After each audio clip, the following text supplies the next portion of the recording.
자, 오늘 말씀의 제목은 예수 따라가는 행복입니다. 인간은 모두 다 행복하게 살기를 원하죠. 그런데 이 행복에 대한 기준은 아마도 다 다를 겁니다. 하지만 세상 사람들이 행복의 기준으로 볼 수 있는 몇 가지가 있습니다. 그 대표적인 게 뭐냐? 첫 번째가 내가 행복하면 행복한 겁니다. 내가 가진 것이 많고 내가 건강하고 내가 하고 있는 일들이 다 잘 되면 행복합니다. 한마디로 말해서 나의 삶이 행복하면 그게 행복이라고 생각합니다. 또 어떤 사람이 이렇게 생각합니다. 내게 필요한 물질, 경제, 금전 이것이 내게 충분하게 있고 내가 세상 사람들보다 더 나은 위치, 더 높은 위치에 있으면 행복하다고 생각합니다. 왜? 내 마음대로 할 수 있는 것들이 많거든요. 물질을 통해서 내가 갖고 싶은 거, 사고 싶은 것도 가질 수 있고 권력이라는 걸 통해서 내 아래에 있는 사람들을 마음껏 내가 하고 싶은 대로 움직일 수가 있다라고 생각하기 때문입니다. 또 어떤 사람은 행복의 기준을 명예로 생각하는 경우가 있습니다. 다른 사람의 존경을 받고 다른 사람의 칭송을 받고 다른 사람들로부터 칭찬받는 그것이 행복의 기준으로 생각하는 경우도 있습니다. 그렇지만 이렇게 물질적으로도 부유하고 세상 사람들의 어떤 칭찬도 받고 존경도 받고 다 부러워하는 그런 자리에 있다 할지라도 또 권력도 아무리 많이 가지고 있다 할지라도 모든 것에 만족하지는 못합니다. 모든 것에 행복하다고 느끼지는 못합니다. 그 일례가 상류층의 사람들이 보통 마약 중독을 겪게 되죠. 마약에 중독되는 경우. 돈도 있고, 물질도 있고, 명예도 있고, 권력도 있고 다 있는데 왜 마약을 할까요? 왜 그 마약에 중독이 될까요? 그것은요, 다른 의미로 본다면은 행복하지 않다는 겁니다. 뭔가 허전하고 뭔가 공허한 것이 있다라는 것을 보여주는 거예요. 성경은 뭐라고 말하느냐? 진정한 행복은 성삼위 하나님과 함께하는 것이 행복이라고 말합니다. 즉 언제나 예수 그리스도와 함께하는 것이 행복이다라고 성경은 말하고 있어요. 히브리서 13장 8절에 보면 예수 그리스도는 어제나 오늘이나 영원토록 동일하시다라고 기록되어져 있습니다. 그 말은 행복은 과거의 행복의 기준이나 현재 행복의 기준이나 미래 행복의 기준이나 성경 말씀은 뭘 강조하느냐? 바로 예수 그리스도와 함께하는 것을 강조하고 있다는 겁니다. 예수님과 함께한다라는 사실, 예수님을 따라가는 것이 행복의 기준이고 삶의 기준이 되어야 합니다. 특별히 주를 믿고 구원받은 하나님의 자녀에게 있어서는 예수님과 함께하는 것, 예수님을 따라가는 것, 이게 행복의 기준이고 삶의 기준이 되어야 합니다. 예수님은 우리 인생의 구원자 되십니다. 우리 인생의 주인 되시고 우리의 모든 문제의 해결자가 되십니다. 그렇기 때문에 우리는 예수 그리스도를 온전하게 믿고 붙잡고 신뢰하며 따라갈 수 있는 겁니다. 그리스도 안에는 모든 것이 다 있습니다. 우리가 필요로 하는 모든 것. 그리스도 안에 내가 내 삶을 살아가면서 필요한 모든 것이 다 있습니다. 골로새 2장 2절에 3절에 보면 그 말씀이 나옵니다. 하나님의 비밀인 그리스도를 깨닫게 하려 함이니 그 안에는 지혜와 지식의 모든 보화가 감추어져 있느니라. 그리스도 안에 다 있다니까요. 영적인 축복과 삶의 진리와 삶의 지혜와 삶의 어떤 요령 이런 모든 것도 있을 뿐만 아니라 내가 구하고자 하는 모든 것들, 필요로 하는 모든 것들이 다 있다는 얘기입니다. 그래서 그리스도와 함께하는 것, 그리스도를 따라가는 영적인 행복의 그 깊이와 길이와 너비와 높이를 더욱더 우리가 충만하게 누려야만 한다는 겁니다. 자, 오늘 말씀을 통해서 우리 예수님과 함께하는 행복, 예수님을 따라가는 그 행복, 이것을 충만하게 누리는 우리 모든 주님의 자녀들이 되시기를 주의 이름으로 축원드립니다. 첫 번째입니다. 예수님의 부르심이에요. 오늘 말씀을 보시면 15절에 이렇게 말씀합니다. 때가 찼고 하나님의 나라가 가까이 왔으니 회개하고 복음을 믿으라 하시더라 라고 기록되어 있습니다. 때가 찼다라고 되어 있습니다. 자, 드디어 예수님께서 하나님의 시간표에 따라서 하나님의 복음, 천국 복음을 전파하기 시작하십니다. 그런데 성경은 뭘 강조하느냐? 때가 찼다라고 얘기합니다. 여기서 말하는 때라는 것은 시간을 의미합니다. 시간이 도래했다입니다. 시간이 찾아왔다는 얘기입니다. 어떤 시간이냐라는 거죠. 우리가 말하는 시간은 그냥 과거, 현재, 미래로 흘러가는 시간일 수 있지만 성경에서 말하는 시간은 두 가지 개념입니다.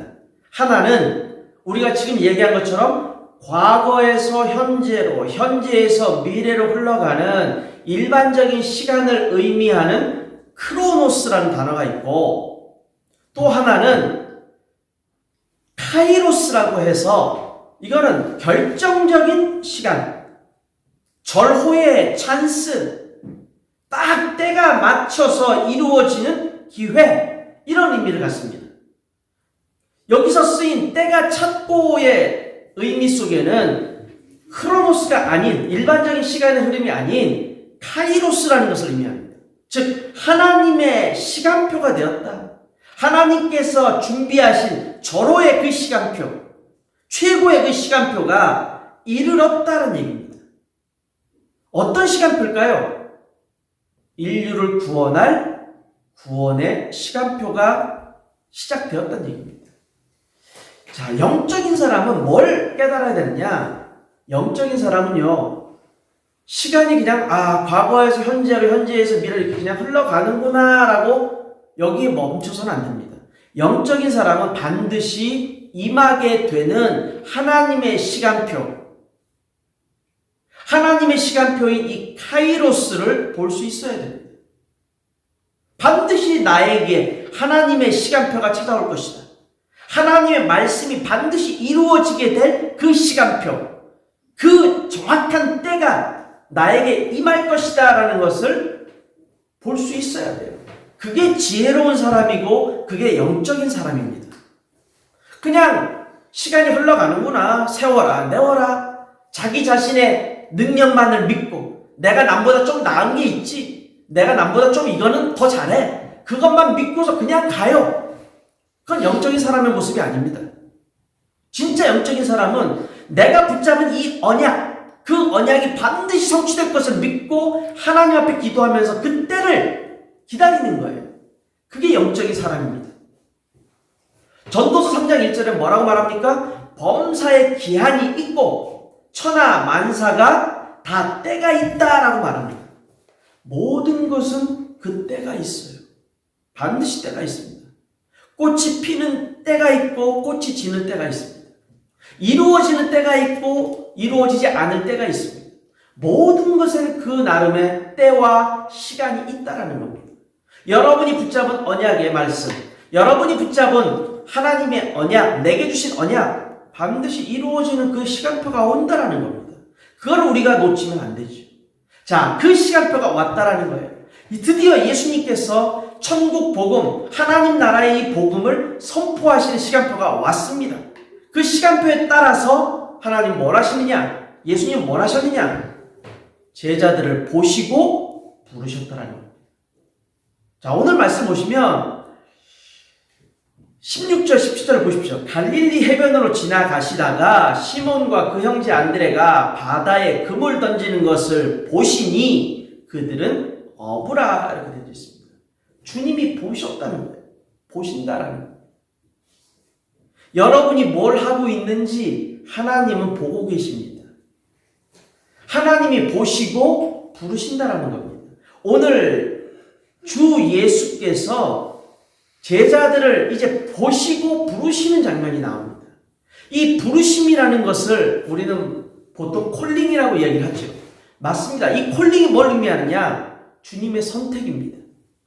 주님의 선택은 뭘 또 의미하느냐? 구원을 의미합니다.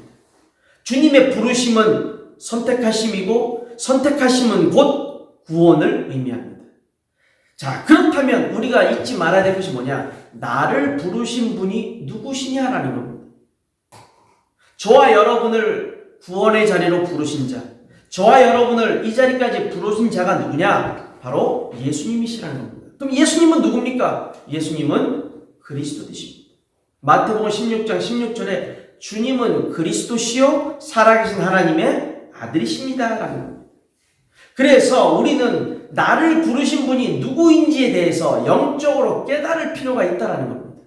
나를 부르신 분은 바로 그리스도. 참된 선지자, 참된 제사장, 참된 왕으로 이 땅에 오셔서 나를 비롯해서 모든 인간의 죄를 완벽하게 해결하셨다는 겁니다. 원죄를 포함해서 자범죄, 조상의 죄에 이르기까지 모든 죄를 완벽하게 해결하신 분이다라는 겁니다.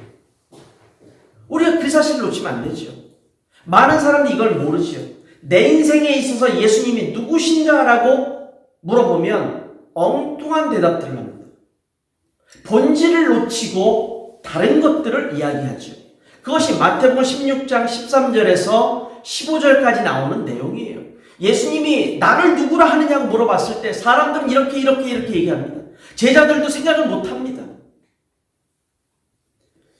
우리가 나를 부르신 분이 누군지를 모르고서 그냥 신앙생활을 하니까 교회 생활이, 예배드리고 신앙의 승리에 대한 우리의 삶이 엉망진창이 되는 겁니다. 바울은 바울아 하고 부름을 받자마자 질문을 던집니다. 그 질문이 뭐였습니까? 주님, 누구십니까? 였습니다. 누구십니까?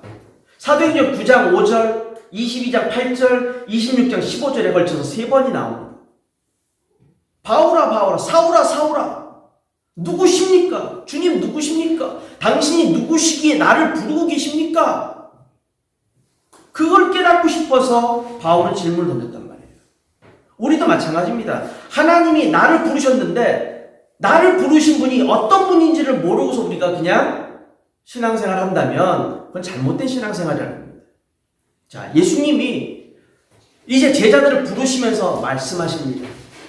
부르신 자에게 말씀을 주십니다. 어떤 말씀을 주시느냐? 나를 따라오라고 말씀합니다. 나를 따라오라.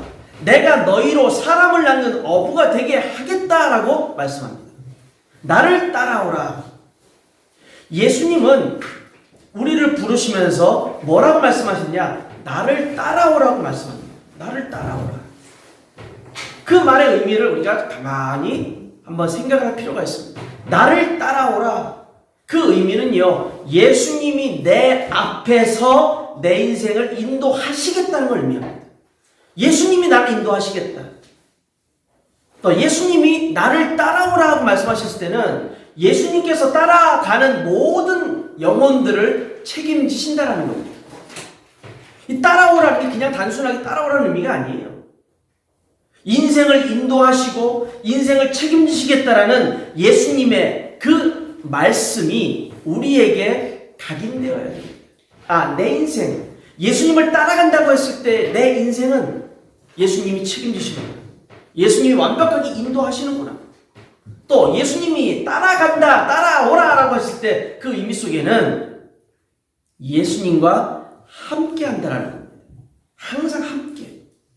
예수님과 함께하고 우리는 예수님의 인도를 받는 거고 예수님과 함께하기 때문에 예수 그리스도 안에 있는 것이고 예수 그리스도 안에 있다는 얘기는 예수님의 보호하심과 인도하심과 도우심과 능력 주심 등등 많은 것을 의미한다는 것입니다. 자, 사도 바울은 그래서 은혜 받고 난 이후에 사도 바울의 모든 서신서 가운데 가장 많이 표현된 게 뭐였습니까? 그리스도 안에, 그리스도 안에, 그리스도 안에서, 주 안에서, 예수 안에서. 이 의미가 뭡니까? 자신은 예수님을 따라간다는 얘기예요. 그래서 예수님의 보호 안에 있고 예수님의 인도하심 안에 있고 예수님의 능력 안에 자신이 있다라는 것을 강조하는 겁니다. 우리가 이걸 놓친단 말이에요. 우리는 때때로 주님을 따라가지 않고 뭘 하느냐? 주님을 앞질러 갑니다. 왜? 내가 그만큼 자신이 있으니까. 내 마음이, 내 능력이, 내 삶에 마치 내가 모든 것을 할 수 있다라는 이 착각을 가지고 있기 때문에 예수님을 따라가지 않고 예수님을 앞서갑니다. 계속 앞서가요. 그러다가 문제가 생깁니다. 따라오라. 따라오라.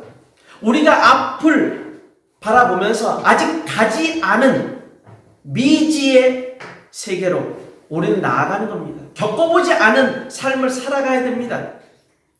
그런데 예수님은 따라오라고 말씀하시면서 당신이 먼저 앞에서 그 삶을 이끌어 가시는 거예요. 우리의 삶을.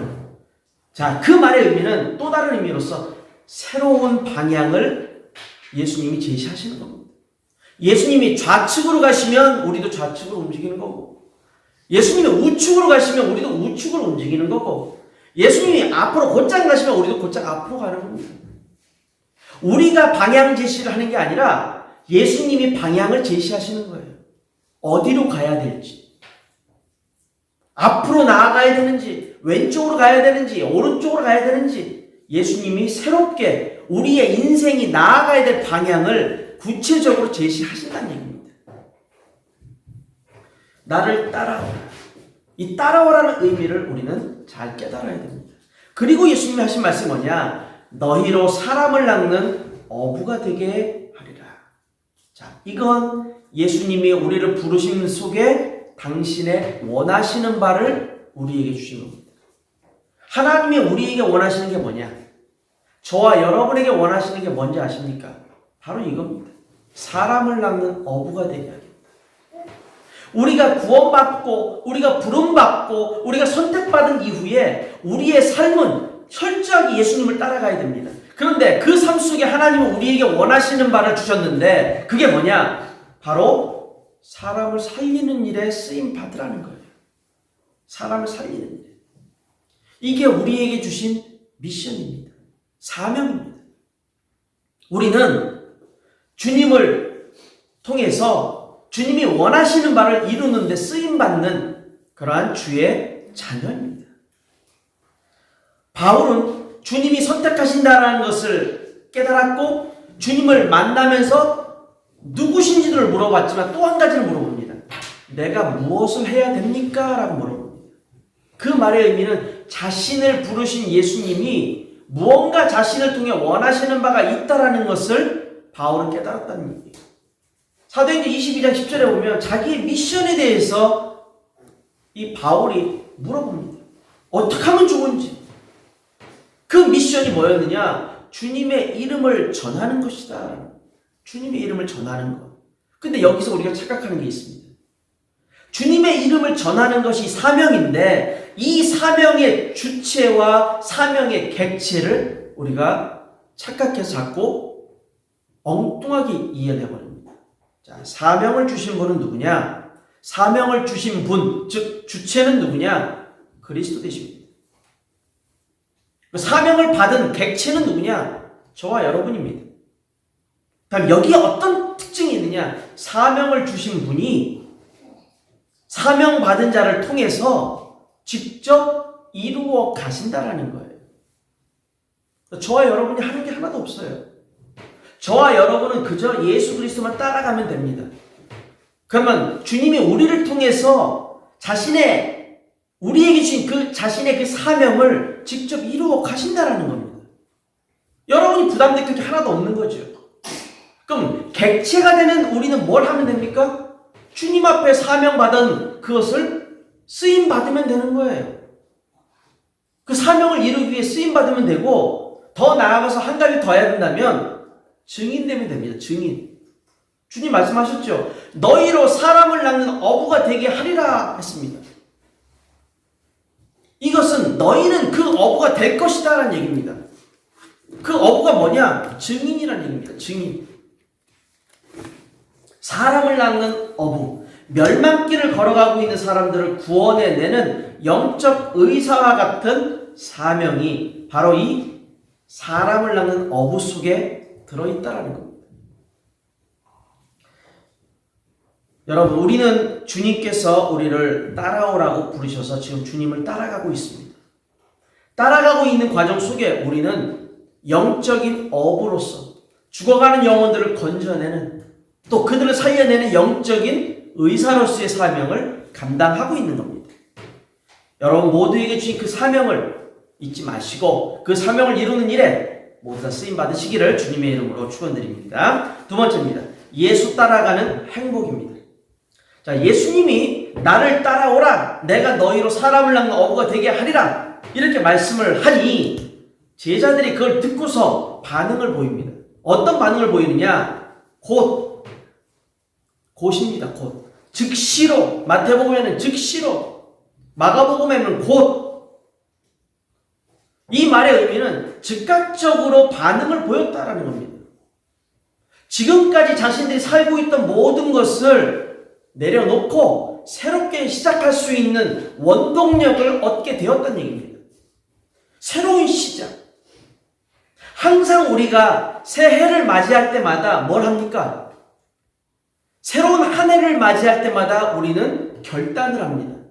아, 난 올 한 해 이렇게 살았으면 좋겠어. 나는 올 한 해 이렇게 쓰임받았으면 좋겠어. 올 한 해 내 삶은 이랬으면 좋겠어 라고 자기 소망, 자기 희망을 자꾸 얘기합니다. 그게 결단이죠. 그런데 영적인 부분에서 우리의 결단은 늘 있기 마련입니다. 새롭게 시작해야 되는 거예요. 하루를 보낼 때도 새로운 하루를, 한 주를 시작할 때도 새로운 한 주를 우리는 시작하게 되는 겁니다. 항상 새롭게 새로운 시작을 의미하는 것이 곧 즉시로의 영적 반응이라는 얘기입니다. 즉각적으로 실행을 하는 거예요. 새로운 시작, 새로운 출발을 우리가 즉각적으로 나의 의지와 주님의 인도하신 가운데 그것을 진행해 나가는 겁니다. 자, 그런 가운데 그물을 내려놓고 배를 내려놓고 아버지를 내려놓고 버려두고 예수를 따라간다고 되어 있습니다. 여기서 말하는 버려둔다라는 이 의미는 진짜 완전히 버린다라는 의미가 아닙니다. 버린다 의미가 아니라 놔둔다는 얘기입니다. 놔둔다는 얘기는 더 중요한 것을 발견했기 때문에 그 더 중요한 일을 먼저 시작한다는 의미를 갖게 됩니다. 여기서 당연히 그물은 돈을 의미하고 어부대에서 그물은요 돈이죠. 배는 생존의 수단입니다. 또 아버지는 가족입니다.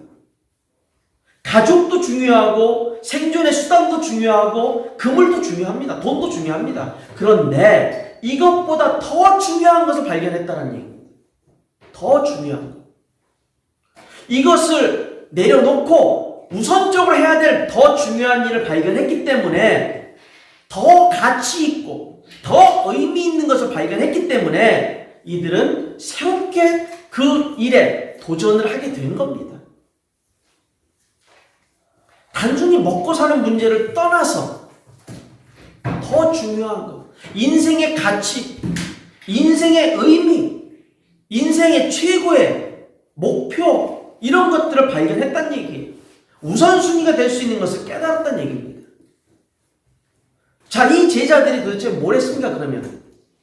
이렇게 즉각적으로 예수님의 부르심에 따라서 움직였는데 이 제자들이 도대체 뭘 했냔 말이에요. 제자들은 예수님의 부르심을 받았고 예수님과 공생의 3년 동안을 있으면서 제자들이 한 건 하나도 없습니다. 제자들이 뭘 했습니까? 본인들이 예수님과 함께 사역을 했다. 사역을 했죠. 근데 그 사역을 할 수 있도록 능력을 주신 분이 누굽니까? 예수님이에요. 주도적으로, 적극적으로 자신이 앞서서 사역을 한 경우가 없다라는 겁니다.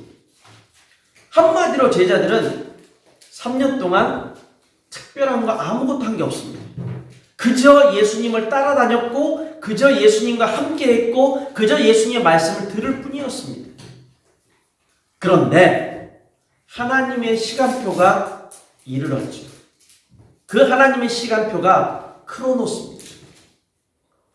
아닙니다. 죄송합니다. 크로노스가 아니라 하나님의 그 시간표가 카이로스입니다.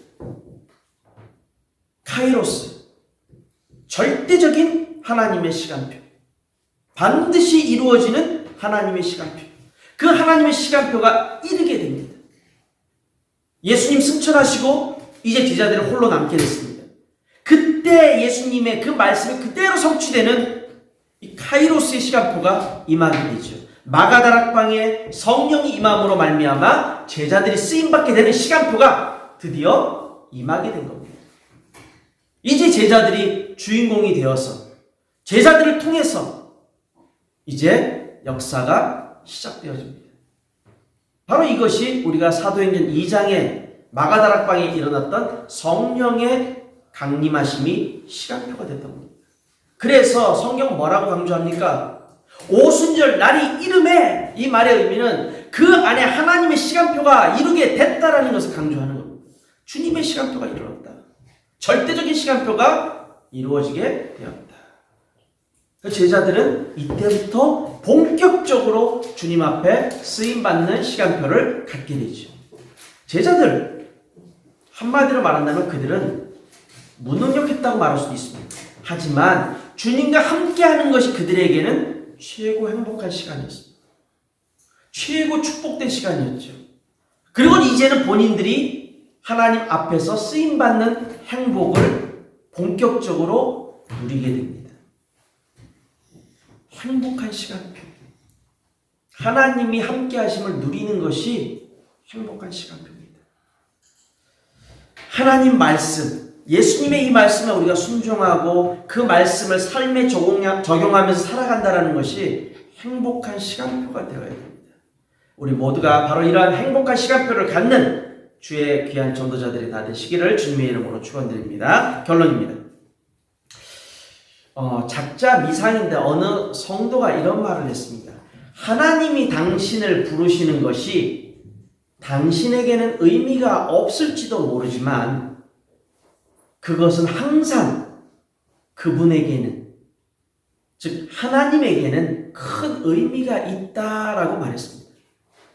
다시 한번 말씀드립니다. 하나님이 당신을 부르시는 것은 당신에게는 큰 의미가 없을 수도 있습니다. 하지만 하나님께는 항상 그것이 큰 의미가 됩니다라고 말했어요. 저와 여러분을 예수님이 부르셨다라는 것은 우리의 인생의 최고의 행복의 시간입니다. 최고 행복이 시작되어지는 시간입니다. 최고로 엄청난 행복의 시작이 되는 겁니다. 하나님이 나를 부르셨다는 그 사실입니다. 그리고 이 행복은 예수님과 함께할 때, 예수님을 따라갈 때 마음껏 누릴 수가 있습니다. 이 행복을 모르는 사람들이 많지요. 이 행복을 모르고 이 행복이 어디서부터 시작돼서 어떻게 진행되는지 들어본 적도 없는 사람 많습니다.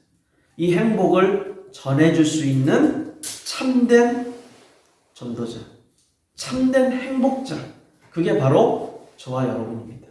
우리 모두가 나를 부르신 예수님이 내게 최고의 행복을 주셨고 최고 행복자인 나는 예수님을 따라가고 예수님과 함께하며 이 행복을 누릴 수 있는 특권을 가졌다라는 사실, 그리고 이 행복을 나누어 주는 그 축복을 또한 누릴 수 있다라는 사실, 그 사실을 잊지 마시고 여러분 모두 최고로 행복한 한 주, 최고의 능력을 체험하는 그러한 한 주가 되시기를 주님의 이름으로 축원드립니다. 기도합니다.